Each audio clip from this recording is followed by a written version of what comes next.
Come fly with me, let's fly away. Hello there, all of you.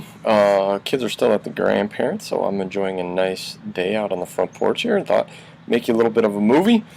Nothing else really to do, so I thought I'd make you a little movie over East and Southeast Asia. I know the reading this week is going to be a little bit more intense as we're putting both of these sections, and they're both very important sections, into one week, but I thought they go together geographically.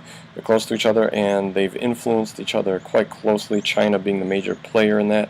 So I thought I'd put both of them together, make you guys a little movie. I hope so far the class has been going well. We're nearing the halfway point, and with that will be coming the midterm, which I have posted last week. I posted it. So I think you should have enough time during that time. Hopefully 2 weeks will give you enough. Remember, if you have any problems, you can contact me. But we're going to be looking at Asia. Asia, which I really feel like if it would have been left alone by the Western powers, would be quite content to be isolationist today. It was through Western forcing of them to open up their markets to us, and Europeans looking for spices and taking colonies. The Asians would have probably stayed pretty much where they are.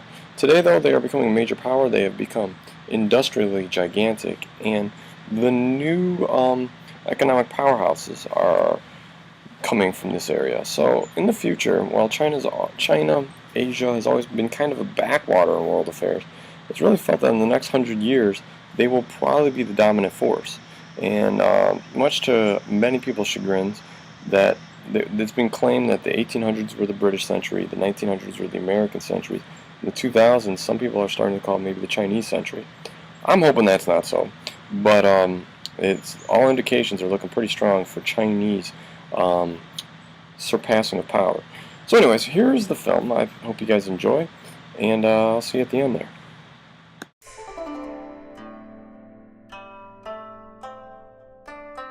East Asia is a land of beauty and mystery. For years, the lands of the East were hardly known to the rest of the world. Separated by vast areas of land, the cultures of China, Japan, and Southeast Asia built up their own distinctive style. While the West may think that they were the center of the world, China knew it was. China often referred to itself as the Middle Kingdom, and Japan claimed that the sun rose above its islands first before going to the rest of the world. The meatball on Japan's flag actually symbolizes the sun. This was never more apparent than on their imperial flag, the flag that you see over here, but that flag was outlawed after their defeat during World War II. It had too many negative connotations when Japan tried and failed at taking over most of Asia. Eastern Asia is usually summed up by one country, China. China takes this crown for a few reasons. First off, its culture is the oldest continuous one on the face of the earth. China also is the largest nation in the area, and add to this a population of 1.2 billion people, it also makes up the largest part of the population. China is very similar to the United States in size and ecological makeup. Being only at a little more of a southern latitude, the weather is pretty similar too. China has rivers, plains, deserts, mountains, all the things you would expect to find here, though their southern region goes a little farther south than ours, giving them a little more jungle than we have. The rest of East Asia owes its existence to the Pacific Plate boundary, which has built up the island of Japan, Indonesia, and the Philippines, Korea, and Taiwan.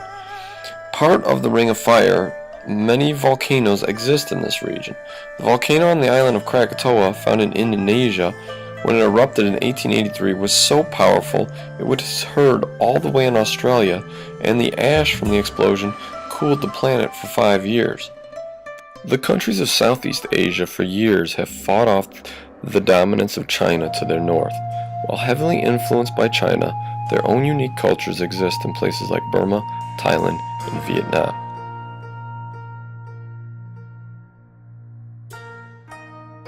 For years, East Asia has kept itself secluded from the rest of the world. Some European explorers like Marco Polo visited, but the East was so far away that for years its only link to the rest of the world was the Silk Road. Many Europeans wanted the commodities such as silk, porcelain, and the many spices that heralded from here, and set off to connect to the East. Christopher Columbus discovery of North America was due to his looking for the East Indies. Many Asians, though, were reluctant to open up to these newcomers. Japan totally closed itself off from the West, allowing no one in. It wasn't until the 1800s that the West forced itself upon Asia, and with dire consequences. While Asia had a huge population and a very advanced culture, they were not as sophisticated technologically, and this led to them being forced to open their markets to the West. Colonies were taken in Southeast Asia, while Japan and China were forced to give trading posts to the European powers. Embarrassed by this situation, Japan worked hard to catch up to the West, and within 50 years of being forced to open her ports, was challenging the European powers. China was a little slower to catch up. The last emperor was deposed in 1911, but China broke up into civil war and did not emerge from the state of chaos till the communist one in 1949. Since that moment, communism has played an important role in other places in East Asia, such as Vietnam, North Korea, and Cambodia. America would be involved in 2 wars to contain the spread of communism in the second half of the 20th century. More recently, East Asia has undergone an economic boom. Nicknamed Asian tigers, many nations in East Asia are becoming major economic players in the world. South Korea, Japan, Taiwan, and Hong Kong are being joined by China, Singapore, and some others, and are starting to shift the center of power from the area surrounding the Atlantic to the area surrounding the Pacific. The next century, Asia will play a major role in world affairs. Well, another week of no kids bothering me. As you can see, Asia is really coming around, and many people in America are kind of afraid of China's dominance, just China's build-up in the past 20 years. Not only has it built up economically, but it's using its newfound money to build up militarily. Right now they're in the process of making an aircraft carrier, working on a stealth fighter, and in the past, which has helped contain them, is our dominance in air power and technology. While the Chinese, we directly challenged them in Korea, and they outnumbered us by numbers of 5, 6 to 1, we were able to thwart their advancements due to our technology.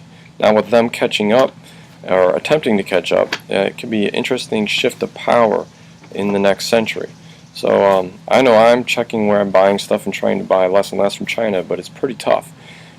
China is known for its cheap goods, and right now they are flooding our markets with goods which has really increased their middle class and has given them the ability to have funds to fund their government. But anyways, that's it for this week. I hope that you guys have enjoyed the movies as much as I am enjoying making them. They're a little bit more enjoyable when you don't have kids jumping around. But next week we'll take a look at Oceania and Australia, which should be a little bit shorter of a week. So until then, have a good week, and if you got any questions, remember, I'm always around. Just give me an email and I will try to get back to you as quickly as possible. Until then, see you later. Chinatown, my Chinatown, when the lights are low, hearts that know no other land, drifting to and fro.